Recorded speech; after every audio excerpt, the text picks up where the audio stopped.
Unfortunately Australia study visa reject भयो। यत्रो समयदेखिको तयारी थियो। इङ्ग्लिस ल्याङ्ग्वेज प्रोफिसियन्सी टेस्ट तयारीमा समय लाग्यो, मेहनत पर्यो। ब्याङ्क स्टेटमेन्ट्सहरू बनाउन, फाइनेन्सियल डकुमेन्ट्सहरू तयार गर्नका लागि निकै नै दौडधुप गर्नु परेको थियो। ठुलो सपना बनिसकेको थियो अस्ट्रेलिया गएर हायर एजुकेसन कम्प्लिट गर्ने, त्यहाँको लाइफस्टाइल जिउने। तर अचानक भिजा डिनाइ भएको खबर आयो। संसार नै त्यही स्टप हुन्छ। अब म त संसारकै सबैभन्दा अनलकिएस्ट मान्छे हुँ कि जस्तो लाग्छ। त्यस्तो फिल गर्ने धेरै स्टुडेन्ट्स हुनुहुन्छ। केही दिनसम्म त साँच्चै नै फ्रस्ट्रेटेड सिचुएसन हुन्छ र किन नहोस्। सपना टुटेको कसलाई मनपर्छ? सपना टुट्दा को खुसी हुन्छ र? तर बिस्तारै you will start feeling relaxed. यो ह्युमन नेचर हो। बिस्तारै तपाईँ अस्ट्रेलियाको सपना छोडेर अब अरू अल्टरनेटिभ्सतिर सोच्न थाल्नुहुन्छ। नेपालमै पढ्ने हो कि, नेपालमै पढ्दा पो बेटर होला कि, अरू कुनै डेस्टिनेसन जुन तपाईँको सर्कमस्ट्यान्ससँग फिट हुन्छ त्यसको बारेमा सोच बनाउन थाल्नुहुन्छ। र त्यो राइट डिसिजन पनि हुन्छ। किन? अस्ट्रेलिया मात्र एउटा यस्तो कन्ट्री होइन जहाँ नेपालीहरू गएर आफ्नो करियरलाई आकाशमा पुर्याएका छन्। विश्वका धेरै त्यस्ता कन्ट्रिजहरू छन् जहाँको एजुकेसन सिस्टमले नेपाली स्टुडेन्ट्सहरूलाई बेनिफिट गरेको छ, चाहे त्यहीँ बसेर अगाडि बढुन् अथवा नेपाल फर्केर। तपाईँले पनि ती कन्ट्रिजहरूको बारेमा स्टडी गर्न सक्नुहुन्छ र तपाईँलाई कुन कन्ट्री सुइटेबल लाग्छ त्यसको बारेमा सोच्न सक्नुहुन्छ। तिनै कन्ट्रीहरू मध्येमा पछिल्लो समयमा इन्टरनेसनल स्टुडेन्ट्सहरू बिच एकदमै पपुलर हुँदै आएको न्युजिल्यान्डको बारेमा आज कुरा गर्दैछु। न्युजिल्यान्ड गभर्मेन्टले पनि इन्टरनेसनल स्टुडेन्ट्सहरूलाई इन्करेज गर्ने किसिमका पोलिसिजहरू ल्याउँदैछ। त्यसैले न्युजिल्यान्डमा गएर पढ्ने नेपालीहरूको सङ्ख्या पनि बढ्दैछ। त्यो बढ्नुको कारण जो स्टुडेन्ट्सहरू न्युजिल्यान्ड गएर पढ्नु हुँदैछ उहाँहरूले त्यहाँ गएर पढ्नुको फाइदाहरूको बारेमा बुझ्नु भएको छ, बुझेर जानु भएको छ। यदि तपाईँ न्युजिल्यान्ड स्टडीको पोसिबिलिटीका बारेमा बुझ्न चाहनुहुन्छ, न्युजिल्यान्डमा इन्टरनेसनल स्टुडेन्टको रूपमा गएर पढ्दाखेरि त्यहाँनिर इन्टरनेसनल स्टुडेन्ट्सहरूले कस्तो किसिमको बेनिफिट्सहरू पाउँछ त्यसका बारेमा बुझ्न चाहनुहुन्छ भने this video is definitely for you. New Zealand स्टडीको बेनिफिट्सको कुरा गर्दाखेरि पहिलो बेनिफिट जहिले पनि हाम्रो एजुकेसनल बेनिफिट्स नै कन्सिडर गर्नुपर्ने हुन्छ। किन? हामी त त्यहाँ पहिला त पढ्नका लागि जाने हो नि त। अस्ट्रेलिया होस्, युनाइटेड स्टेट्स अफ अमेरिका होस्, युनाइटेड किङडम होस्, क्यानाडा होस्, अथवा युरोपियन पपुलर अब्रोड स्टडी डेस्टिनेसन्सहरूको जस्तै न्युजिल्यान्डको एकाडेमिक स्ट्यान्डर्ड पनि हाइली रेकग्नाइज छ, इन्टरनेसनल्ली रेपुटेबल छ। Education system is similar to those of other popular abroad study destinations. त्यहाँनिरबाट तपाईँले डिग्री लिइसकेपछि यदि तपाईँ न्युजिल्यान्डमै बस्न चाहनुहुन्छ, त्यहीँनिर चाहिँ पर्मानेन्ट सेटलमेन्टको प्रोसेसमा जान चाहनुहुन्छ भने पनि त्यो डिग्री एकदमै युजफुल भयो। तपाईँ फर्केर नेपाल आएर आफ्नो करियरलाई अगाडि बढाउन चाहनुहुन्छ भने पनि त्यो डिग्रीले निकै फाइदा गर्छ तपाईँको करियर डेभलपमेन्टलाई भने इन्टरनेसनल्ली पनि तपाईँले जब अपर्च्युनिटिजहरूमा कम्पिट गर्न सक्नुहुन्छ न्युजिल्यान्डको डिग्री लिएर। तर एउटा कुरा चाहिँ सही नै हो, जहिले पनि तपाईँ युनाइटेड स्टेट्स अफ अमेरिका जानुहोस्, युनाइटेड किङडम जानुहोस्, अस्ट्रेलिया जानुहोस् अथवा कुनै पनि डेस्टिनेसन्समा जानुहोस् र जस्तोसुकै युनिभर्सिटीमा पढ्नुहोस्, यदि तपाईँले पढ्दाको ड्युरेसनमा आफ्नो क्वालिफिकेसन, स्किल्स, एक्सपर्टिजलाई चाहिँ इम्प्रुभ हुने किसिमले मेहनत गर्नु भएन भने त्यो डिग्रीले मात्र चाहिँ कहिले पनि काम गर्दैन। फेरि तपाईँ त्यहाँ गएर डिग्री सँगसँगै त्यही लेभलको स्किल र एक्सपर्टिज एन्ड एक्सपिरियन्स गेइन गरिसकेपछि इन्टरनेसनल्ली यु आर कम्पिटिटिभ। यो हो educational benefit of studying in New Zealand. त्यस्तै इन्टरनेसनल स्टुडेन्ट्सहरूलाई, अझ भनौँ नेपाली स्टुडेन्ट्सहरूलाई न्युजिल्यान्डमा गएर पढ्नुको अर्को फाइदा भनेको तपाईँको आफ्नो academic background, English language proficiency level र फाइनेन्सियल ब्याकग्राउन्ड अनुसारका एजुकेसन प्रोभाइडर्सहरू पाइन्छ। यदि तपाईँ एकाडेमिकली एकदमै स्ट्रङ छ, इङ्ग्लिस ल्याङ्ग्वेज प्रोफिसियन्सी टेस्ट एकदमै राम्रो छ, प्लस तपाईँको स्पोन्सरले तपाईँलाई फाइनेन्सियली सपोर्ट गर्न स्ट्रङली सक्नुहुन्छ भने universities are there for you. न्युजिल्यान्डमा टोटलमा 8वटा युनिभर्सिटिजहरू छन् र यी युनिभर्सिटिजहरू वर्ल्ड युनिभर्सिटी ऱ्याङ्किङ्समा जहिले पनि टपमा पर्ने गर्छन्। सबै युनिभर्सिटिजहरू इन्टरनेसनली हाइली रेकग्नाइज छन्।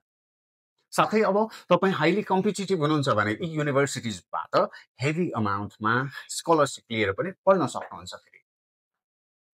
यदि तपाईँको एकाडेमिक स्ट्यान्डर्ड अलिक कमजोर छ, इङ्ग्लिस प्रोफिसियन्सी लेभल अलिक कमजोर छ, साथै युनिभर्सिटिज जुन जेनरली कम्पेरेटिभली मोर एक्सपेन्सिभ हुन्छन् तिनीहरूको ट्युसन फी अफोर्ड गर्न सक्नुहुन्न भने तपाईँसँग पोलिटेक्निक्सहरू छन्, गभर्मेन्ट फन्डेड एजुकेसन प्रोभाइडर्स हुन् जसको मेन फोकस चाहिँ प्र्याक्टिकल लर्निङमा हुन्छ, जब रेडी स्किलहरू डेभलप गर्ने किसिमको फोकस हुन्छ यी पोलिटेक्निकहरूको। माने प्राइभेट कलेजेसहरू पनि छन् जसको ट्युसन फी कम हुन्छ, इङ्ग्लिस ल्याङ्ग्वेज प्रोफिसियन्सी रिक्वायरमेन्ट कम हुन्छ, त्यस्तै एकाडेमिक रिक्वायरमेन्ट पनि कम हुन्छ। सो आफ्नो लेभल अनुसारका एजुकेसन प्रोभाइडर्सहरू न्युजिल्यान्डमा छन्, त्यो अर्को बेनिफिट हो। साथै अर्को बेनिफिट भनेको यदि तपाईँको स्टडी पिरियडमा ग्याप छ, 12 क्लास सकिसकेपछि तपाईँले पढाइलाई अगाडि बढाउनु भएन, काम गर्न थाल्नु भएको छ, तपाईसँग जेन्युन वर्क एक्सपिरियन्स छ भने धेरै लामो समयको ग्यापलाई पनि न्युजिल्यान्डका एजुकेसन प्रोभाइडर्सहरूले एक्सेप्ट गर्छन्।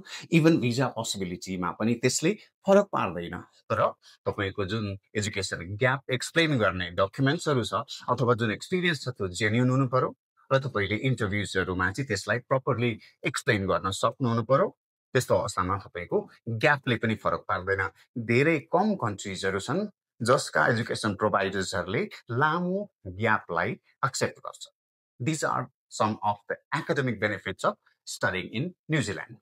त्यस्तै न्युजिल्यान्ड स्टडीको अर्को बेनिफिट्सको कुरा गरौँ, जुन चाहिँ इन्टरनेसनल स्टुडेन्ट्सहरू स्पेसली नेपाली स्टुडेन्ट्सहरू जुनसुकै कन्ट्रीमा जाउँ, चाहे अस्ट्रेलिया होस्, न्युजिल्यान्ड होस्, युनाइटेड किङडम होस्, और क्यानाडा होस्, और United States of America, Germany, France, जतासुकै होस्, उहाँहरूको इन्ट्रेस्ट भनेको जब रिलेटेड पनि हुन्छ। त्यहाँ गइसकेपछि एज अ स्टुडेन्ट कति समय पार्ट टाइम काम गर्न पाइन्छ त्यो एउटा हुन्छ। पार्ट टाइम कामको कुरा गर्दाखेरि न्युजिल्यान्डमा एज अ स्टुडेन्ट तपाईँले हप्ताको 25 आवर्स काम गर्न पाउनुहुन्छ पढाइको ड्युरेसनमा। धेरै कम कन्ट्रिज छन् जसले 25 hours of weekly work rights दिन्छन् इन्टरनेसनल स्टुडेन्ट्सहरूलाई। त्यस्तै तपाईँले छुट्टीको समयमा अब भ्याकेसनको समयमा फुल टाइम काम गर्न पाउनुहुन्छ न्युजिल्यान्डमा। त्यो भयो एज अ स्टुडेन्ट तपाईँले कसरी कति समय काम गर्न पाउनुहुन्छ भन्ने। अब पढाइ कम्प्लिट भयो त्यसपछि पिएसडब्ल्यूको कन्सर्न, पोस्ट स्टडी वर्क भिजाको कन्सर्न। पोस्ट स्टडी वर्क भिजाको हिसाबले पनि न्युजिल्यान्ड एकदमै ल्युक्रेटिभ और अट्र्याक्टिभ डेस्टिनेसन हो। किन? तपाईँले डिग्री कम्प्लिट गरिसकेपछि ब्याचलर्स डिग्री कम्प्लिट गर्नुहोस् 3 इयर्सको, और मास्टर्स डिग्री कम्प्लिट गर्नुहोस् 1 इयरको होस्, 1.5 इयर्सको होस्, और 2 इयर्सको, और पिएचडी कम्प्लिट गर्नुहोस्, तपाईँले 3 इयर्सको पोस्ट स्टडी वर्क भिजा पाउनुहुन्छ। अब तपाईँले डिग्रीवाला कोर्स गर्नु भएन, डिप्लोमा गर्नुभयो भने चाहिँ फेरि त्यहाँनिर केही समस्याहरू छन्। तर जेनरली स्टुडेन्ट्सहरूले के गर्न सक्छ भने पहिला डिप्लोमा गर्यो, त्यसपछि त्यो डिप्लोमाको क्रेडिट लिएर ब्याचलर्स कम्प्लिट गरेर अनि पिएसडब्ल्यूमा जाने गर्छन्। पिएसडब्ल्यूमा धेरै कन्फ्युजनहरू छ। न्युजिल्यान्ड स्टडीको सोच राख्ने स्टुडेन्टहरूले यो पिएसडब्ल्यूको बारेमा राम्ररी बुझेर मात्र अगाडि बढ्नुपर्ने हुन्छ। पिएसडब्ल्यूको बारेमा को स्टुडेन्ट एलिजिबल हुन्छ, को हुँदैन, र एलिजिबल नहुने स्टुडेन्टले के गरेर आफूलाई एलिजिबल बनाउन सक्छ भन्ने बारेमा म एउटा छुट्टै भिडियो बनाउने नै छु। तर अहिलेका लागि तपाईँले बुझ्नुहोस् 3 इयर्सको पिएसडब्ल्यू हुन्छ। तपाईँले ब्याचलर्स कम्प्लिट गर्नु पर्यो, मास्टर्स कम्प्लिट गर्नु पर्यो, और पिएचडी कम्प्लिट गर्नु पर्यो। इन्टरनेसनल स्टुडेन्ट्सहरू स्पेसली साउथ एसियन स्टुडेन्ट्सहरू, नेपाली स्टुडेन्ट्सहरू जब अब्रोड स्टडीको सोच राख्नुहुन्छ, उहाँको सोच भनेको त्यो कन्ट्रीमा गएर पढाइ मात्र कम्प्लिट गर्ने होइन कि त्यही कन्ट्रीमा पर्मानेन्टली सेटल हुने पनि किसिमको सोच हुन्छ मेजोरिटीको। त्यो हिसाबले हेर्दा पनि न्युजिल्यान्ड एउटा एकदमै अट्र्याक्टिभ डेस्टिनेसन हुन सक्छ इन्टरनेसनल स्टुडेन्ट्सहरूको लागि, नेपाली स्टुडेन्ट्सहरूको लागि। किन? न्युजिल्यान्डमा स्टुडेन्ट्सहरूको लागि पिआर पाथवे क्लियर छ। न्युजिल्यान्डमा पिआर पाउनका लागि 6 पोइन्ट्स डिजर्भ गर्नुपर्छ, 6 पोइन्ट ल्याउनु पर्ने हुन्छ इन्टरनेसनल स्टुडेन्ट्सहरूले। जस्तो कुनै नेपाली स्टुडेन्ट्सले न्युजिल्यान्ड गएर मास्टर्स डिग्री कम्प्लिट गर्यो भने उसले त्यो मास्टर्स डिग्रीको 5 पोइन्ट्स पाउँछ, र त्यसपछि PSW को दौरानमा स्किल्ड अक्युपेसनमा 1 वर्ष काम गरिसकेपछि उसले 1 पोइन्ट पाउँछ, all together 6 points. Now you can opt for permanent residency application. त्यस्तै ब्याचलर्स डिग्री कम्प्लिट गरेको छ, 3 पोइन्ट्स पाउँछ. त्यसपछि 3 वर्षको PSW स्किल्ड अक्युपेसनमा गरिसकेपछि उसले पर्मानेन्ट रेजिडेन्सीको एप्लिकेसनमा अगाडि बढ्न पाउँछ. पर्मानेन्ट रेजिडेन्सीका पनि केही कम्प्लिकेटेड एस्पेक्ट्सहरू छन्. कुन डिग्रीमा, कुन कोर्सेसमा पर्मानेन्ट रेजिडेन्सी छिटो हुने, कुनमा चाहिँ ढिलो हुने, ती कुराहरू छन्. त्यसका लागि पनि म छुट्टै भिडियो बनाउने नै छु. यदि यसको बारेमा तपाईले बुझ्न चाहनुहुन्छ भने subscribe my channel. I'll be coming up with those videos very soon. अब कुरा गरौँ अर्को कन्सर्नको, डिपेन्डेन्टको बारेमा चाहिँ के छ नि. धेरै स्टुडेन्ट्सहरू, स्पेसली मच्योर्ड स्टुडेन्ट्सहरू जो फ्यामिलीसँग हुनुहुन्छ, म्यारिड हुनुहुन्छ, बच्चा पनि छ, उहाँहरूलाई डिपेन्डेन्टको प्रोसेस चाहिँ कस्तो छ, डिपेन्डेन्ट लान पाइन्छ कि पाइँदैन न्युजिल्यान्डमा स्टडीको लागि जाँदाखेरि भन्ने क्वेसन एकदमै आउने गर्छ. डिपेन्डेन्ट लान पाइन्छ. तपाईँ जुनसुकै कोर्समा जानुहोस्, डिपेन्डेन्ट लिएर जान पाइन्छ, सँगै पनि लिएर जान पाइन्छ. तर यसमा पनि केही बुझ्नुपर्ने कुराहरू चाहिँ हुन्छन्. जस्तो तपाईँ मास्टर्स डिग्री कोर्समा जानुहुँदैछ भने तपाईँले आफ्नो स्पाउसलाई डिपेन्डेन्टमा लिएर जान पाउँछ. तपाईँको स्पाउसको वर्क भिजा हुन्छ. भनेको तपाईँ स्टुडेन्टको रूपमा काम गर्नुहुन्छ भने तपाईँको स्पाउसले फुल टाइम काम गर्न पाउँछ. तपाईँले ब्याचलर्स डिग्री गर्नुहुँदैछ अथवा अरू कुनै कोर्स गर्नुहुँदैछ, त्यस्तो अवस्थामा स्पाउस भिजिटरको रूपमा मात्र जान पाउँछ. उसले त्यहाँ गएर काम गर्न पाउँदैन. यदि तपाईँको कोर्स फेरि ब्याचलर्स डिग्री गर्नुहुँदैछ, तपाईँको कोर्स चाहिँ न्युजिल्यान्डको अक्युपेसन्सको ग्रिन लिस्टमा पर्छ, भनेको हाइली स्किल्ड अक्युपेसन्सहरू छन् केही, त्यसमा पर्छ भने चाहिँ फेरि तपाईँको स्पाउसले पनि काम गर्न पाउँछ, वर्क भिजा नै पाउँछ. यसका बारेमा पनि म एउटा क्लियर भिडियो बनाउने छु. You can wait for the videos to come. For that, you definitely need to subscribe my channel. यी भए मेजर बेनिफिट्सहरू.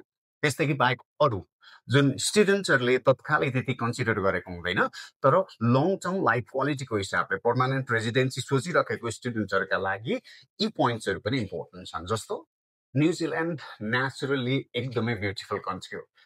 नेपाल जस्तो नेचुरली ब्युटिफुल कन्ट्रीमा भएको स्टुडेन्ट न्युजिल्यान्डमा गएर पढ्दा बस्दा उसले नेपालकै फिल पाउँछ.